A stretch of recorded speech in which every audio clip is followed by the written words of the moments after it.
Дали му е одбиена американска виза и зошто? Ниту американската амбасадорка во Скопје Анџела Агелер не одговори конкретно дали на министерот за социјална политика Фатмир Лимани му е забрането да оди во Америка. Таа вели дека не може да открие никакви информации бидејќи законите за приватност во САД се многу строги. We have very strict privacy laws in the United States, and so I cannot discuss any visa issues on any individuals.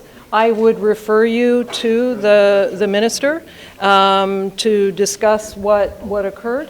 But I will also simply say that with any applicant for an American visa, a U.S. visa, that the process is explained to the individual, and if there is any additional follow-up, that is explained as well. За ова беше прашан и премиерот Христијан Мицкоски. Тоа што е поврзано со процедурите на издавање виза на американската администрација многу фино ви објасни. Од Лимани денеска повторно побаравме да каже дали е вистина, но и денеска не одговори. Тој досега избираше да комуницира само преку својот Facebook профил. Причината за пречката за слободно движење од фактот што жртвува все за да го врата Али Ахмети заедно со неговите деца и пријатели во неговата татковина на начини и средства кои не се дозволени со меѓународното право.